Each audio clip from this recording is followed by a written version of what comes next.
السلام علیکم ورحمۃ اللہ تعالی وبرکاتہ نحمدہ ونصلی علی رسولہ الکریم اما بعد فاعوذ باللہ من الشیطان الرجیم بسم اللہ الرحمن الرحیم ورتل القرآن ترتیلا آمنت باللہ صدق اللہ المولانا العظیم وصدق رسولہ النبی الکریم ونحن علی ذلک لمن الشاہدین والشاکرین والحمد للہ رب العالمین۔ گزشتہ سبق میں ہم لوگوں نے جانا تھا کہ صفات عارضہ کی دو قسمیں ہیں، ایک ہے عارض بالصفت اور دوسری ہے عارض بالحرف۔ عارض بالصفت کے تعلق سے ہم لوگوں نے جان لیا، جنہوں نے نہ جانا ہو وہ گزشتہ ویڈیو کو دیکھ سکتے ہیں۔ آج کے سبق میں ہم جانیں گے عارض بالحرف کے تعلق سے۔ تو آئیے بلا تاخیر ہم سبق کو شروع کرتے ہیں۔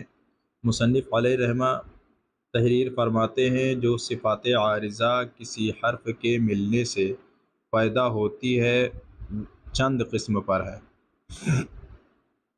نمبر 1، مد یعنی حرف کو دو گنا، سہ گنا وغیرہ موافق ضرورت کے بڑھانا۔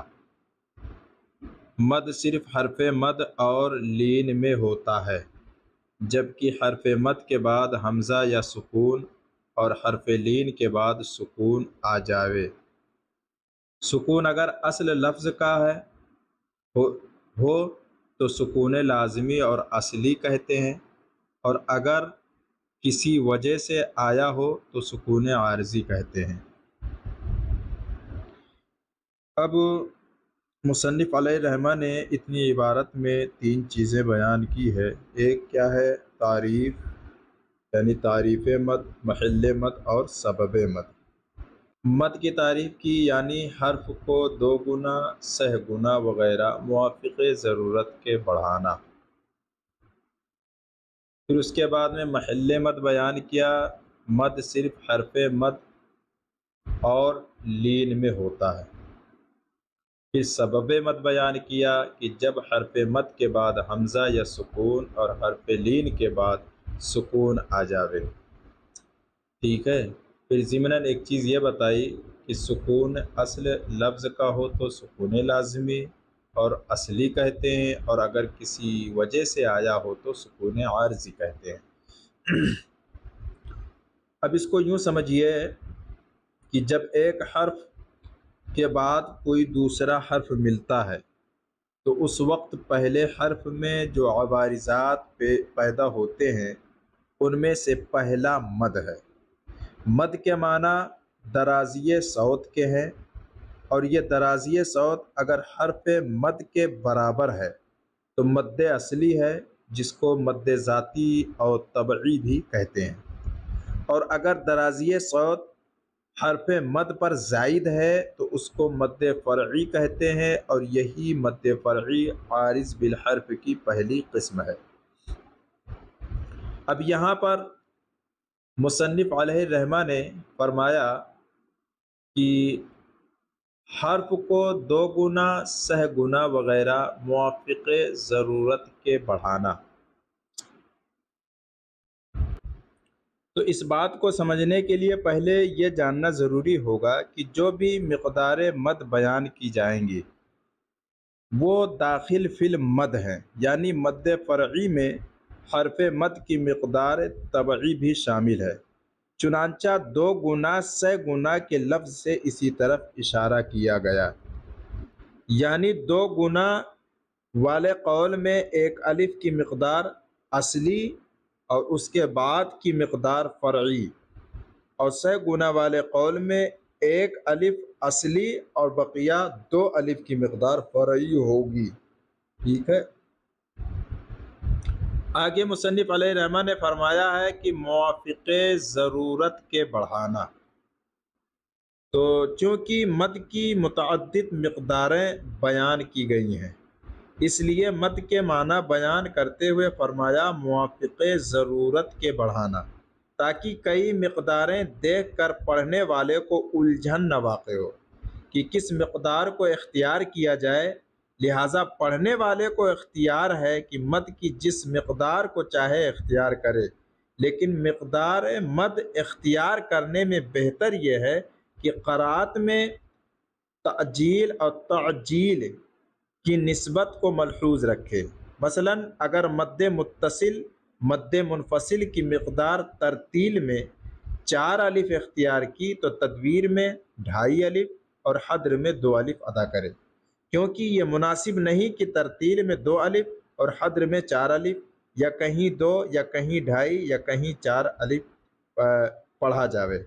اسی طرح مقدار معینہ میں کمی بیشی نہ کرنا چاہیے، ورنہ روایت کے خلاف ہوگا۔ اسی وجہ سے مصنف نے فرمایا موافق ضرورت کے بڑھانا۔ اب آگے بیان کیا مد صرف حرف مد اور لین میں ہوتا ہے، جبکہ یہاں جو مد سے مراد ہے مد فرعی، ورنہ لین میں مد اصلی نہیں ہے، یہ یاد رکھو۔ یہاں جو بیان کرنے کا مقصد ہے کہ مد صرف حرف مد اور لین میں ہوتا ہے، یہاں بیان کرنے کا مقصد ہے مد فرعی، ٹھیک ہے۔ اس کے بعد میں یہ تو محل مد بیان کرنے کے بعد کیا بولتے ہیں سبب مد بیان کر رہے ہیں کہ حرف مد کے بعد حمزہ یا سکون اور حرف لین کے بعد سکون آوے، تو یہ سبب مد ہے۔ اب یہاں پر ایک سوال پیدا ہوتا ہے کہ سبب مد میں حمزہ اور سکون ہی کو کیوں رکھا گیا ہے، آخر یہ سبب مد کیوں کر بنے؟ تو اس کا جواب یہ ہے کہ دیکھیے حمزہ اکثر حرفوں کے اعتبار سے ابعد المخرج اور صفت ذاتی اس میں کیا ہے ضبطہ، یعنی جھٹکا دینا، تو گویا ابعد المخرج اور جھٹکا کی وجہ سے اصعب الادا ہے، یعنی زیادہ دشوار ہے ادا کرنے میں۔ اسی وجہ سے حرف مد ضعیف کے بعد حمزہ آنے سے حرف مد کے ادا میں ایک قسم کی دشواری ہوتی ہے۔ اسی طرح حرف مد کے بعد حرف ساکن آنے سے بھی بوجہ اجتماع ساکنین حرف مد کے ادا میں خاص قسم کی دشواری واقع ہوتی ہے۔ انہی 2 وجہوں کی وجہ سے دونوں صورتوں میں مد ہوتا ہے۔ سوال یہ بیدار ہوتا ہے جو سبب مد ہیں 2 یعنی حمزہ اور سکون، تو کس میں زیادہ ثقالت ہوتی ہے؟ تو اس کا جواب یہ ہے کہ زیادہ ثقیل جو ہے سکون ہے، کہ حرف ساکن کے بعد سکون کا ادا کرنا بنسبت حرکت کے زیادہ مشکل ہے، چنانچہ اسی ثقالت کی وجہ سے حرف مد کے بعد جب سکون دوسرے کلمہ میں واقع ہوتا ہے تو کبھی حرف مد کو حذف کر دیا جاتا ہے، اور جب حرف لین کے بعد سکون آتا ہے تو اس کی دشواری کو دور کرنے کے لیے حرف لین میں بھی مد ہوتا ہے۔ لہٰذا اب یہاں سے یہ خلاصہ نکل کے آیا کہ سبب مد بھی 2 ہیں، محل مد بھی 2 ہیں، اور کیفیت مد بھی 2 ہیں۔ محل مد کون ہوئے؟ حرف مد اور حرف لین۔ سبب مد 2 حمزہ اور سکون۔ کیفیت مد 2 کون؟ طول اور توسط۔ لہذا تعریف مد، محل مد، سبب مد بیان کرنے کے بعد آگے مصنف علیہ الرحمہ اقسام مد وغیرہ کو بالتفصیل بیان کرتے ہیں کہ حرف مد کے بعد اگر حمزہ ہو تو مد کی 2 قسمیں ہیں۔ نمبر 1 مد متصل، اگر حرف مد کے بعد حمزہ ایک ہی کلمہ میں ہو، جیسے جاء، جیء، جوء، تو یہ حروف مدہ 3 ہے، تینوں کی مثال مصنف علیہ الرحمہ نے دے دی، ٹھیک ہے، الف، یا اور واو۔ دوسرے قسم ہے مد منفصل۔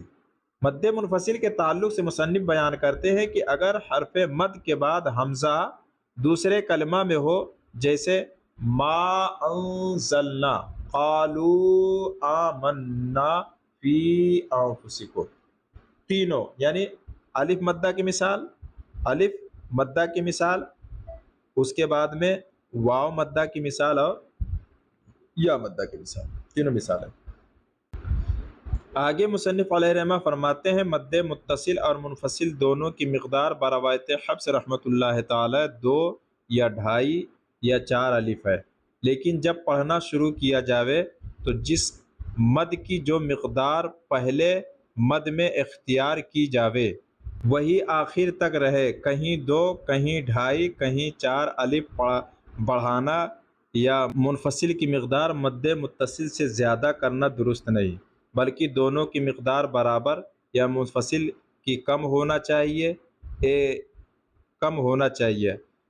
ایک الف کی مقدار ایک زبر کی مقدار کی دونی ہے۔ ٹھیک، اب مصنف علیہ رحمہ نے یہاں پر مد متصل اور مد منفصل کے احکام بیان کیے ہیں، جس میں سے پہلے تو تعریف کی ہے مد متصل کی۔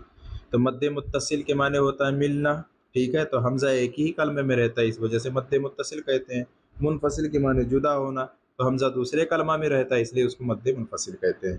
پھر بتایا کہ اس میں 2 الف، 2.5 الف اور 4 الف ہے۔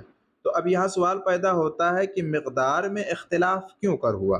تو اس کا جواب یہ ہے کہ مقدار میں اختلاف کی وجہ یہ ہے کہ کسی کے نزدیک 2 ہی الف مد کرنے سے دشواری دور ہو جاتی ہے، اور کسی کے نزدیک 2.5 الف اور کسی کے نزدیک 4 الف کرنے سے۔ ہاں، یہ اختلاف اگرچہ ترک کا ہے، لیکن ثابت عن الروایت ہے، اس وجہ سے مصنف علیہ رحمہ نے کہا بروایت حفص رحمۃ اللہ تعالی علیہ 2 یا 2.5 یا 4 الف۔ ٹھیک، اور آگے مصنف نے فرمایا کہ یا منفصل کی مقدار مد متصل سے زیادہ کرنا درست نہیں، بلکہ دونوں کی مقدار برابر یا منفصل کی کم ہونی چاہیے۔ یعنی 3 چیزیں بیان کی حکم میں، کیا کہ منفصل کی مقدار مد متصل سے زیادہ کرنا درست نہیں، ایک حکم۔ دوسرا حکم یہ ہے کہ دونوں کی مقدار برابر ہو۔ تیسرا حکم یہ ہے کہ یا منفصل کی کم ہونی چاہیے۔ تو اب ان تینوں کی وجہ ہم تلاش لیتے ہیں تاکہ پوری بات سمجھ میں آ جائے۔ تو اس میں پہلا حکم کیا ہے کہ منفصل کی مقدار مد متصل سے زیادہ کرنا درست نہیں۔ تو اس کا جواب یہ ہے کہ اگرچہ مد متصل منفصل، مد متصل اور مد منفصل دونوں کے لیے ایک ہی سبب ہے اور ایک ہی وجہ یعنی توسط ہے، لیکن محض اتصال اور انفصال، یعنی محض اتصال اور انفصال، بھائی مد متصل میں کیا ہوتا ہے؟ حمزہ ایک ہی کلمہ میں ہوتا ہے، اور مد منفصل میں حمزہ دوسرے کلمہ، تو اس وجہ سے پہلا قوی دوسرا ضعیف ہے، اسی وجہ سے مد متصل پر منفصل کو ترجیح نہ دینا چاہیے۔ دوسرا حکم کیا تھا؟ دوسرا حکم یہ تھا کہ دونوں کو برابر رکھنا چاہیے، دونوں کو کیا رہنا چاہیے؟ برابر، مساوی۔ تو اس کی وجہ یہ ہے کہ ان دونوں میں ایک ہی وجہ صرف توسط ہے، اس لیے دونوں کی مقدار برابر ادا کرنی چاہیے۔ اب دوسرا کیا تھا؟ تیسرا حکم یہ تھا کہ یا منفصل کی کم ہونی چاہیے، ٹھیک ہے، منفصل کی کم ہونی چاہیے۔ تو اس کی وجہ یہ ہے کہ دیکھیے، اگر قوت و ضعف میں تفاوت ظاہر کرنا مقصود ہو تو مد متصل سے منفصل کی مقدار کم ادا کی جائے تو کوئی حرج نہیں، لیکن مد متصل میں 2 الف مد کیا جائے تو منفصل میں 1 الف کی مقدار یعنی قصر جائز نہیں، اس لیے کہ بطریق شاطبی منفصل میں قصر نہیں ہے۔ اور مصنف علیہ رحمہ نے جو یہ بیان کیا 2 الف 2.5 الف، تو یہ الف کو مقدار کیوں بنایا؟ تو اس کو یوں جان لیجئے کہ مد کا اندازہ الف کے ذریعے سے کیا جاتا ہے، اس لیے قراء مقدار مد کو الف سے تعبیر کیا کرتے ہیں، اور مقدار مد الف کی مقدار جاننے پر موقوف ہے، اسی لیے الف کی مقدار بھی بیان کر دی کہ 1 زبر کی دونی ہے، جیسے قتل سے قاتلہ، اسی طرح زبر اور پیش کے دونا کرنے سے یا اور واو مدہ ہو جاتا ہے۔